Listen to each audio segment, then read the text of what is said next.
The eschatology of the Old Testament. Last week, we looked at this idea of high and low determination with respect to prophecy. We noticed that sometimes there's conditional predictions. And we looked at Isaiah chapter 1 as an example where God says, if you do this, then I will do this. These if-then clauses, they're very obvious because they're stated.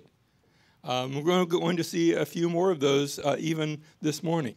Those if-then clauses. Secondly, there are unqualified predictions where it's not clearly stated, if you do this, I will do this. And yet, on hindsight, we find out that the prophecy indeed was conditional. For example, Jonah goes into Nineveh and says, 40 days from now, Nineveh will be destroyed. And the people all repent. And 40 days later, Jonah's waiting for the destruction. And it doesn't happen. Not that God's prophecy failed, but rather you find out after the fact it was a conditional prophecy. And the condition changed, and so the fulfillment changed, an unqualified prediction. There are, thirdly, confirmed predictions where God gives some sort of sign. And then finally, the strongest of all were the sworn predictions where God says, I swear, and this isn't going to change. And the example we looked at in Isaiah was where God says, every knee will bow and every tongue will confess. And Paul cites that prophecy in the New Testament. He says it's still going to happen. Now, I want to talk a bit about near and far fulfillments. A number of years ago, first time I had the opportunity to go to Germany, my brother said, hey, take a look to the south. I'd been there overnight, and we looked up the next day, and it had snowed and cleared all the smog out of the air. And from Munich, you could see the Alps in the distance. It just looked like a solid chain of mountains. But then we got in a car and drove up to them. And as we got up to them, we could find out, you couldn't see it from far away, but you could see up close that there were valleys in between. There'd be a mountain and then another mountain that might be miles further and valleys in between that you couldn't see until you got there. And prophecies are like that, where sometimes there will be a prophecy that speaks to a near event with maybe even a near fulfillment, and then there will be other events that take place far in the future of that, and a big valley of time in between. An example of that is seen in Isaiah chapter 7 and verse 14. Therefore the Lord himself will give you a sign. Behold, a virgin will be with child and bear a son, and she will call his name Emmanuel. And we've all heard that prophecy, so we know that is talking about, say it, Jesus. And I can say amen to that based upon Matthew chapter 1, which quotes this prophecy and applies it to Jesus. But if we turn then and look at the context of the prophecy, we see something quite different. So I want to turn us to Isaiah chapter 7, beginning in verse 1 instead of verse 14, to go back to the beginning of the chapter, and we see an instance, sort of a political thing that was taking place. It came about in the days of Ahaz, the son of Jotham, the son of Uzziah, king of Judah. And so you have, the story is told in Judah, that two other kings, that Rezin the king of Aram and Pekah the son of Remaliah, king of Israel, went up to Jerusalem to wage war against it. What's happening is you have little Judah down there in the south, and two other kings are going to, well, to put it in modern day perspective, they're going to try to do some election tampering. And they're going to try to put their man on the throne of Judah. And they went up to Jerusalem to wage war against it, but could not conquer it. When it was reported to the house of David, saying the Arameans, as people from Aram, have camped in Ephraim, that is, they've teamed up against Judah, his heart and the hearts of his people shook as the trees of the forest shake with the wind. And then the Lord said to Isaiah, go now to meet Ahaz, the king, you and your son Jear-Shashbub, at the end of the conduit of the upper pool on the highway of the fuller's field. Go down there and say to him, take care and be calm, and have no fear, and do not be faint-hearted because of these two election tampering kingdoms, because of these two stubs. They're called stubs of smoldering firebrands. In other words, they've already been blown up, but they don't know it yet, on account of the fierce anger of Rezin and Aram and the son of Remaliah, these two kings that are coming against you. Don't be afraid of them. Because, verse 5, because Aram with Ephraim and the son of Remaliah have planned evil against you, saying, let us go up against Judah and terrorize it and make for ourselves a breach in its walls and set up the son of Tabal. They've already figured out who the replacement is going to be, the new king. We're going to set this up as king in the midst of it. Thus says the Lord God. It will not stand, nor will it come to pass. God says, look, they've made their plans. They've done their tampering. But I've got some bigger plans that are going to take place instead. For the head of Aram is Damascus, and the head of Damascus is Rezin. And the point that he's making, now within another 65 years, Ephraim will be shattered. So short-term prophecy, well, sort of short-term from our perspective. He says, look, these two kings are coming against you.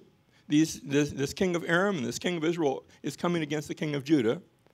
And the upshot is that within 65 years, that power will be shattered so that it is no longer a people. And then the Lord spoke again to Ahaz, saying, ask a sign for yourself from the Lord, your God. Make it as deep as Sheol, as high as heaven, as big as you want. And Ahaz doesn't want to do it. But Ahaz says, I will not ask, nor will I test the Lord. And then he said, listen now, O house of David, is it too slight a thing for you to try the patience of men, that you will try the patience of my God as well? Here, I told you to ask for a sign. You didn't want to ask for a sign. Therefore, the Lord himself will give you a sign. This is the passage. This is the passage we started with. Therefore, the Lord himself will give you a sign. Behold, a virgin will be with child and bear a son, and she will call his name Emmanuel. But notice how the passage continues. It goes on to say, verse 15, he, well, who's the he? Well, the he is this person, Emmanuel. He will eat curds and honey at the time he knows enough to refuse evil and choose good. In other words, you sort of picture this child that's born, and then he begins to grow up, and now he's on baby food, but before he can even choose evil and good. Verse 16, for before the boy will know enough to refuse evil and choose good, the land whose two kings you dread will be forsaken. There's going to be, here's a young maiden somewhere I'm not sure who she was, but she was going to have a child, and before this child is off baby food, the two kings you're worried about won't be there anymore. Now, that's a prophecy that points to something that was happening back in Isaiah's day, with a fulfillment that happened in Isaiah's day. And yet Matthew feels compelled and confident to point to this prophecy and say it also refers to Jesus. That you had a prophecy that described something back in Isaiah's day that took place, that was fulfilled. And by the way, sure enough, those two kings got overthrown. Their plans never did come to any fruition. The election tampering did not take place. And the prophecy was fulfilled. But then it had a secondary, you want to call it a fulfillment or an application or anything. But you had that near fulfillment, and then you had also a far event that echoed the same thing. And so that it also points to Jesus. One prophecy, two applications. Now that brings us to this term fulfillment. And exactly what is a fulfillment? Well, you have three different ideas. First of all, it's different, I think, from our use of the term. Because we say, well, gee, the prophecy was given, and then the prophecy is completed. And yet we just saw an example where the prophecy was given and completed, and then 700 years pass, and then it has another, can I even say a bigger, but at least another application. It's applied likewise to the virgin birth of Jesus. And this is what the Jewish people came to describe as a midrash, a commentary, a use of the scriptures, might be prophetic, might be other sort, but an application of that passage, and it applied also because Jesus, you see Jesus all throughout the Old Testament, and we're used to seeing prophecies, and sometimes there are prophecies, very specific predictions, where God says, my Messiah will be born in Bethlehem, and 700 years later, sure enough, he's born in Bethlehem. And other times there's an echo of an event that takes place. So an application of a passage, but it sounds very much like what we have when we use it in this term, when we use fulfillment in this way, that we have what we could describe as multiple fulfillments, where it had an application in Isaiah's day, but then you see Jesus 700 years later. So, categories then of fulfillment. Several different types of fulfillments that we're going to see in prophecy, both Old Testament and, well, maybe New Testament as well. First of all, there are what we could call non-predictions. And you say, wait a second, how can a non-prediction be a prophecy? Well, it is. Hosea chapter 11 and verse 1 gives an example where when Israel was a youth, I loved him, God says, and out of Egypt I called my son. And in the context of that, Hosea is describing the history of Israel, where Israel is described as, when Israel was just a baby nation, God loved that baby nation and brought his son Israel out of Egypt in the Exodus. And yet, again, Matthew, chapter 2 this time, points to this prophecy, points to this passage, and says it was fulfilled in Jesus.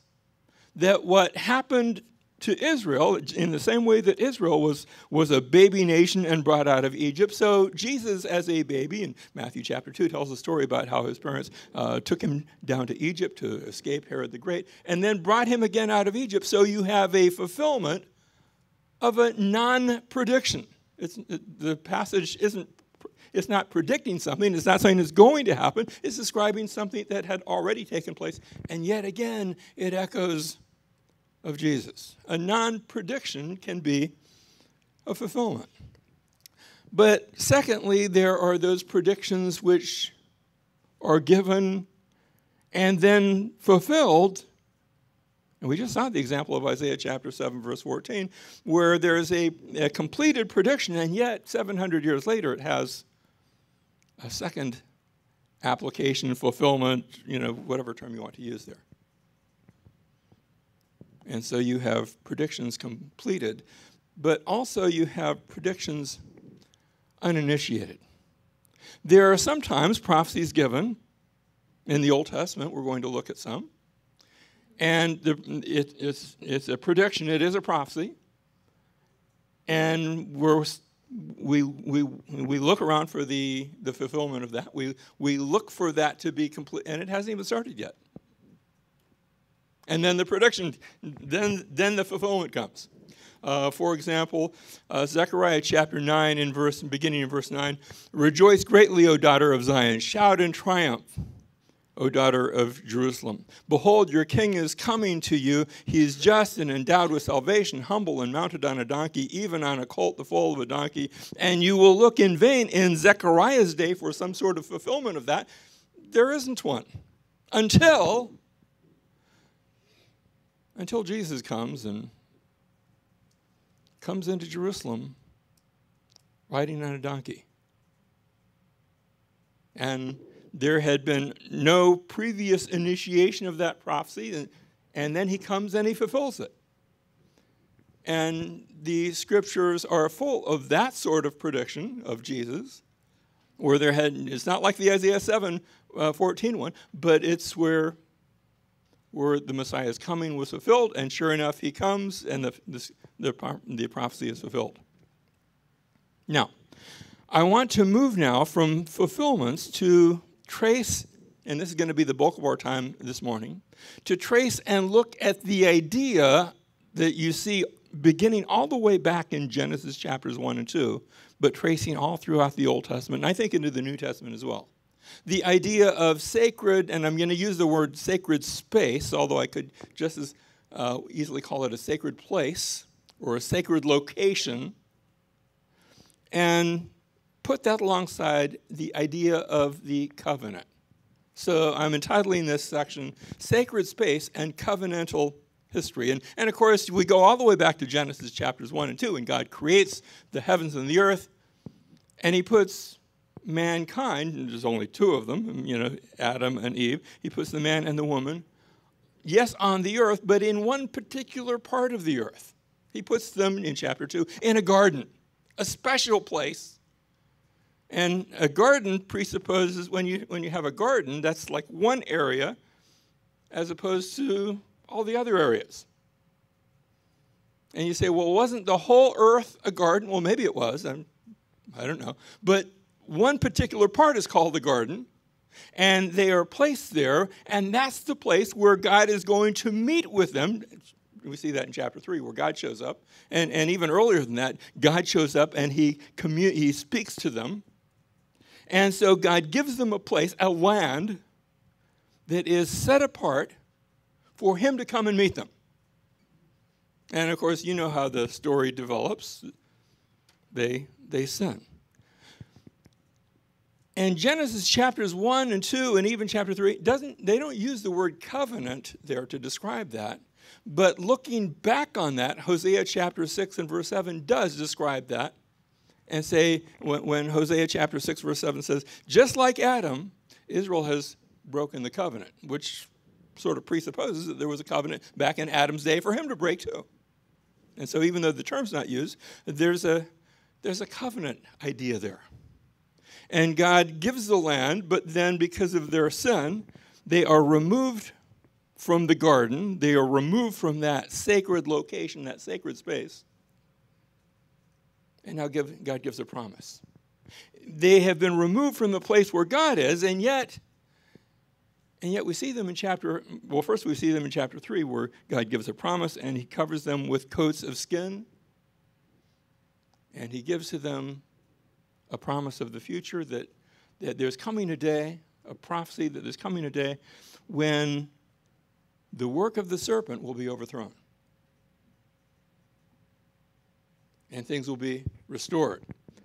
But for the time being, they are removed from the garden. They're removed from the land. They're removed from the sacred place where God is. And not only are they removed there, you get to chapter 6 of Genesis, and everyone's removed, not just from the garden, but from the whole world, where you have the flood that takes place, and everyone is destroyed except for Noah and his family. And now there's a call for Noah to go and do what Adam and Eve had been told to do, go and replenish the earth, go and fill the earth, and I'll meet you. And I'll covenant with you. And there's this renewal idea that is sent forth as God renews his covenant with them. And you read a little further and you see the Tower of Babel, and that's not going so well, where they try to make a name for themselves and God scatters them and there's languages. And you get to chapters 11 and 12, and God comes and meets not with the whole human race, but with one man, with Abraham, and gives him promises. And God says to Abraham, I'm going to take you and your seed and your family and your descendants, and I'm going to be your God, and you'll be my people, and I'll bless you, and I'll bless those who bless you, and I'll curse those who curse you. And in you, all the world is going to be blessed. That I'm going to start with you, and it will not start and end with you, but it will start with you, and it will spread out. It's not going to happen next week. It's going to be a time of waiting, but eventually that's going to bring a blessing to the whole world. And so the promise is given of a seed and a people, but also of a land. And they're not in the land. Well, Abraham, I like the way TJ mentioned one time that, Abraham lived his whole life and got, a little square funeral plot right at the end. That's as much land as he gets. So the promise is not fulfilled yet, but the promise had been given. And then it's passed down from Abraham to Isaac to Jacob, and then the sons of Jacob, the children of Israel. And they go into Egypt. And 400 years pass, and they come out of Egypt, and God brings them out of Egypt. And establishes for them, while they're not even back in the land yet, establishes for them a sacred place, so that under the Mosaic covenant, God says, look, I'm going to have a place where I will meet, and even though they're not yet in the land, the place is this tabernacle area where God camps. He tents with them. They're all living in tents, and God comes and tents with them right in the middle of the camp. Of course, that area would be sectioned off as though it were a miniature garden. And God tents with them and meets them and establishes the sacrificial system, which, of course, looked forward to the ultimate sacrifice, the sacrifice of Jesus on our behalf, the one who would die in our place. But God covenants with them, and in the making of that covenant, he establishes a number of promises, that there are blessings and cursings, not just here while they're out in the Sinai wilderness with the tabernacle, but once they get into the land, because that's where they're headed. They're headed to a sacred space that God is going to give them, a special place. As they come into the land, they're given promises of cursings and blessings. And you read through the giving of law in the book of Exodus and the establishment of the tabernacle and all the ordinances. And then in Leviticus is all the things to do with the tabernacle now that they've got the tabernacle. And you get to the end of the book of Leviticus, chapter 26, and God says, if you walk in my statutes and keep my commandments, then I'm going to give you rain, and the land will yield its produce, and the trees of the field will bear fruit, and you will eat your food to the full, and I will grant you peace. You will chase your enemies. I will make you fruitful and multiply, and the best thing of all, I'll dwell with you. God says, I'm going, if you obey me, here's all the benefits of that. It's going to be wonderful. You will be with me in that sacred location, in that sacred space, and I'll dwell with you. It's verses 3 through about verse 13. And then in that chapter, you hit verse 14, and God says, if you do not obey me and carry out all these commandments, and now the curses begin. If you don't obey me and carry out these commandments, I'll appoint over you a sudden terror, consumption, and fever. You will sow your seed uselessly. You will be struck down before your enemies. Those who hate you will rule over you. You shall flee when no one is pursuing. And that's an impetus for you to turn and repent and come back. And if you do, that's fine. We can go back to sort of plan A. And if you don't, if you still do not, if after these things you do not obey me, all those things that I put in your way, then I will punish you 7 times more. And I will break down your pride of power. Your strength will be spent uselessly. Your land will not produce its produce. The trees of the land will not yield their fruit. You ready to go back now? And if you still don't, if then you act with hostility toward me and are not willing, if those 7 times more didn't bring you back, then I will increase the plague 7 times. Wait a second, 7 times 7. I will let loose among you the beasts of the field. They will bereave you of your children and destroy your cattle. And if you still don't come back, if by these things you are not turned to me, verse 23, I will strike you 7 times. I will bring upon you a sword. I will strike you with a pestilence. Your bread will be rationed. At that point, surely you will, but even then, and notice there's 5 times where you have this cycle that gets worse and worse, and we come to that final cycle. If in spite of this you do not obey me, I will punish you 7 times more, and you'll eat the flesh of your sons and daughters. That's graphic. By the way, if I had read this without knowing the fulfillment, I would have been inclined to think, that's just figurative language. Unfortunately, it wasn't. Because Jeremiah talks about that sort of thing taking place as Jerusalem was besieged and finally fell. You shall eat the flesh of your sons and daughters. I will cut down your high places. I will lay waste your cities. I will make the land desolate. And here's as bad as it can get. I will scatter you among the nations, and you will perish among the nations. I'll take you out of that sacred space, that sacred place, that place where I am, and scatter you among the nations.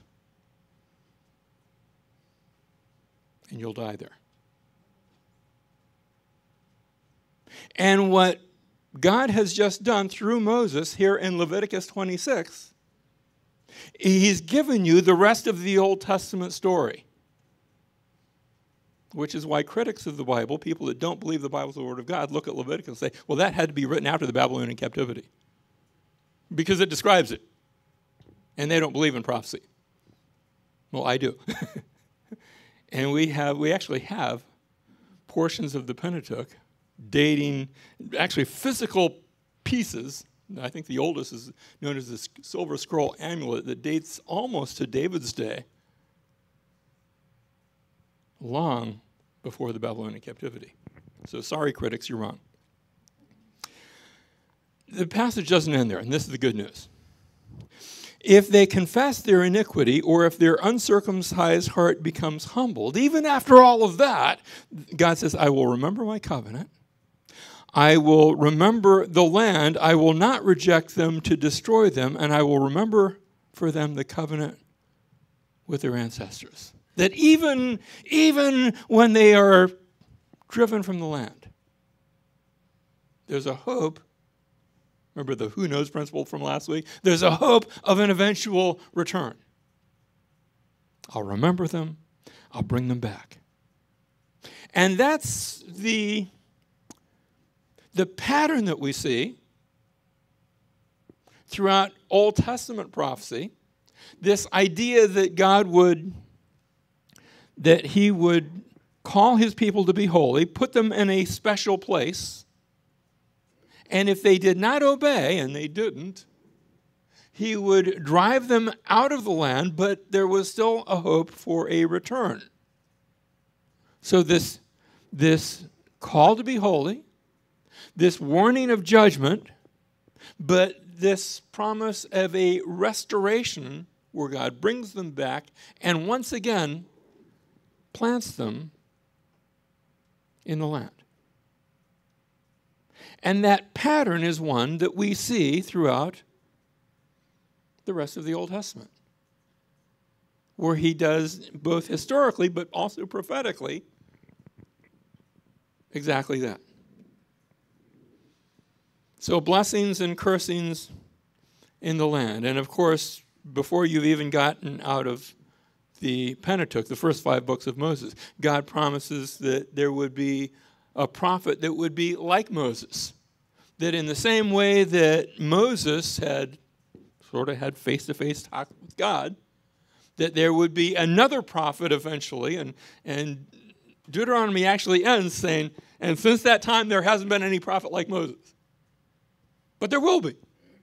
But there will be this one who would come that would be like Moses. And when you get to the Psalms, we just finished doing a study on the Psalms and the hymn book of the Old Testament. In one of those hymns, in Psalm 110,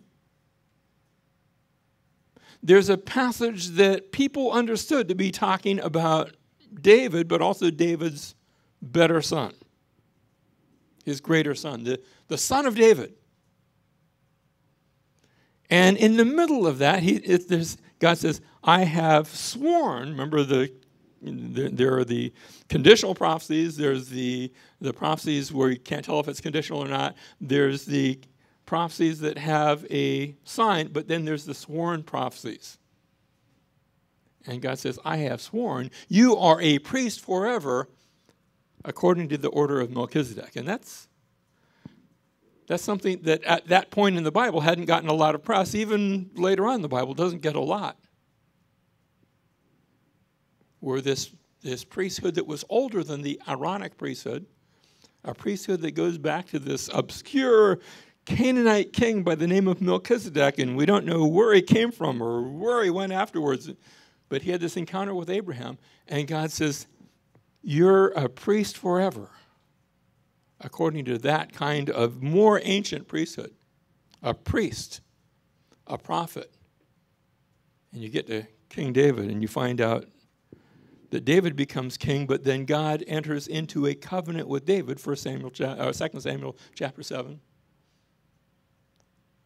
and says, I'm going to establish you and your sons after you, and there's going to be a line of kings, a prophet and a priest and a king, which had elements of fulfillment back then, because David had a son named Solomon, and Solomon had sons. But eventually it points, the bigger fulfillment of that is when it points to Jesus, who is our prophet and priest and king. So here's this promise that a king would be over the land, over that sacred place. But as we already noted from the Leviticus prophecy, that they did not follow the Lord. And that rebellion continued, and finally, just as Leviticus had said, that even though they built the temple, and the king reigned over the land, and God had, when the temple was constructed, God moved into it, and that was grand, and it was glorious. But because of the continuing sin, the continuing rebellion, that we see a removal from the land. Just as Leviticus had promised, they were removed from the land. That Babylon, first of all, the northern kingdom was taken away in 721 BC, but the southern kingdom at the hands of Nebuchadnezzar, removed from the land, and the temple destroyed, and the place where God had been ravished.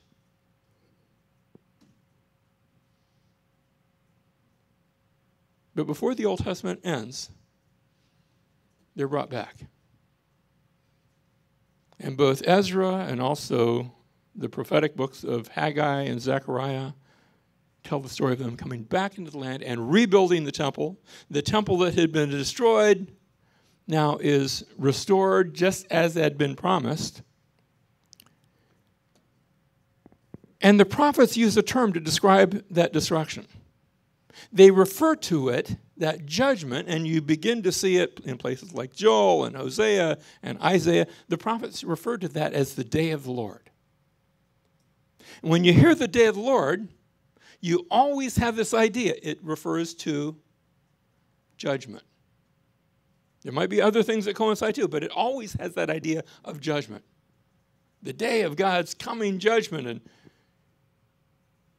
And in the same way we've seen prophecies that had multiple applications. You see that phrase, day of the Lord, sometimes used, for example, in Joel chapter 1 to describe a locust plague, back in Joel's day. The day of the Lord has come. And then there's also promises, though, that there would be this ultimate, this bigger, this grander day of the Lord when a final judgment takes place. And so, sure enough, in the days of Jeremiah, the day of the Lord takes place. And they're removed from the land. But then they are brought back. And Jeremiah, in describing that, they're removed from the land, but he says, yes, they're also going to come back. And Jeremiah says, and I will give them a new covenant. Not like the one that was with their fathers that they broke. I will take a covenant and make it in their heart, because I'll forgive their sin. Not just offer another sacrifice, but I will do something permanent for them. And so they come back into the land. They rebuild their temple. And the Old Testament closes, Malachi chapter 3 and verse 1, where Malachi says, behold, I'm going to send my messenger. It's actually a little play on words, because the word messenger is malak. And if you want to say my messenger, you say Malachi. So I'm going to send Malachi. Behold, I'm going to send my messenger, and he will clear the way before me, and the Lord whom you seek will suddenly come to his temple. You see, they had come back into the land, and they had rebuilt their temple. Sacred space, place where they're supposed to meet God. But they were missing something. They were missing the presence of God. You see, God had given, when he had given them the tabernacle, he had ordained it, and he had given them the plans, and they had built the tabernacle, and then they had prayed a prayer of dedication, and God had moved into the building. Same thing had happened in the days of Solomon's temple, where Solomon had spent so many years in building the temple, and they prayed a prayer of dedication at the completion of it, and God moved into the building. The glory cloud came in. It's not that a temple can contain God, but the presence of God was manifested there in the temple. And now, after the Babylonian destruction, they come and they rebuild their temple, and they offer a prayer of dedication, and nothing happens. And so Malachi ends with this promise that there's coming a day when God's going to send his messenger, and then the Lord whom you seek will suddenly come to his temple. So yes, they had been removed from the land, they had returned to the land, they had been given a new covenant, and we finally see that fulfilled. Remember in the New Testament where Jesus shows up in the temple. And there's a clattering, and tables being overthrown, and coins being overturned in the aisle. And the Lord has come to his temple. And then Jesus comes with his disciples, and they get together in the upper room, and he breaks the bread, and he gives the wine, and he says, "This is the new covenant that I'm breaking for you." And what he is doing there symbolically, he does actually as he goes to the cross and gives him his body and his blood as the elements of that new covenant. So in the new covenant, we see the new covenant of the king who dies for his kingdom, to give us a special place, a sacred space. And that brings us to the question. And we're going to close with this question. Do the prophets promise a rebuilt temple? Do the prophets, and let me put it in the terms we've been using, do the prophets promise a sacred space? Well, let's look at it. We're still in the Old Testament, so let's look for that sacred space. Malachi chapter 4, and we could have just as easily turned to Isaiah chapter 2, because Isaiah chapter 2 is word for word the same, at least the first 3 or 4 verses, as Micah chapter 4. And it will come about in the last days, and that's where we've been headed, the last days throughout this whole class, that the mountain of the house of the Lord will be established as the chief of the mountains, and it will be raised above the hills, and the peoples will stream to it, and many nations will come and say, "Come, let us go up to the mountain of the Lord and to the house of the God of Jacob, that he may teach us about his ways, that we may walk in his paths. For from Zion will go forth the law, even the word of the Lord from Jerusalem." The prophets, because Isaiah gives us exactly the same prophecy word for word. There's coming a day when the word will go forth from Jerusalem, and the nations will stream, many nations will come and say, "Let us go to that sacred place. Let's go meet God." And the prophecy goes on to say, "And he will judge between many peoples and render decisions for mighty distant nations. And they will hammer their swords into plowshares and their spears into pruning hooks. Nation will not lift up sword against nation, and never again will they train for war." That it is envisioned as a time of peace, a time of gathering, a time where each of them will sit under his vine and under his fig tree with no one to make them afraid, for the mouth of the Lord of hosts has spoken. Though all the peoples walk, each in the name of his God, as for us, we will walk in the name of the Lord our God forever. A time when paganism is overthrown, a time when the nations turn to God. In that day, declares the Lord, I will assemble the lame and gather the outcasts. Gee, I wonder if that reminds me of someone. Even those whom I have afflicted, I will make the lame a remnant, and the outcast a strong nation, and the Lord will reign over them in Mount Zion from now on and forever. And I get to the New Testament, where Jesus comes into the temple. And he actually makes some prophecies about the temple. He says, destroy this thing. John chapter 2, verse 19, Jesus answered and said to them, destroy this temple, and in 3 days I'll raise it up. And by the way, he was standing in the temple when he said this, in the temple complex. So the context of that, destroy this temple. Okay, well, look at this temple. In fact, that's what they did. The Jews therefore said it took 46 years to build this temple. And by the way, they were still going strong. It wasn't quite finished yet. They had been refurbishing it. It took 46 years to build this temple, and you'll raise it up in 3 days. And I'm so glad that John, the writer, added these words, because if he had not, then a lot of us, maybe myself included, would be thinking, okay, there's some sort of future temple that's going to be rebuilt. No, John tells us, but he was speaking of the temple of his body. That there's a better temple, a Jesus temple to be built up.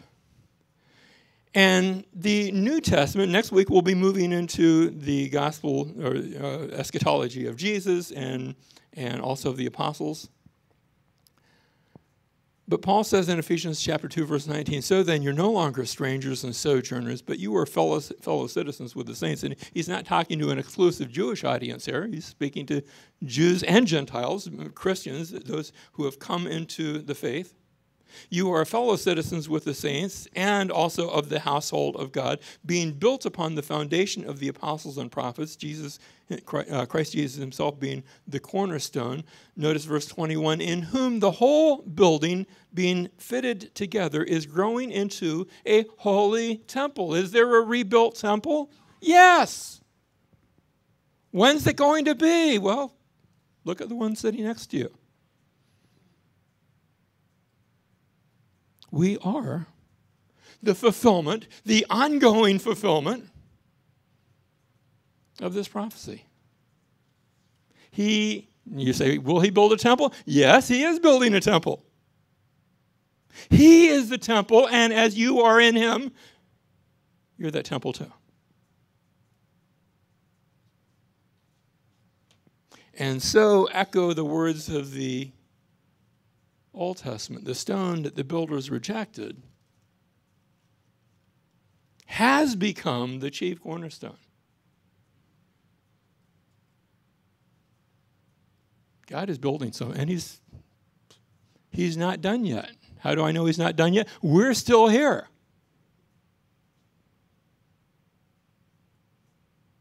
And so follow him as he continues to build his temple. Yesterday, today, and until he comes. Let's close in prayer.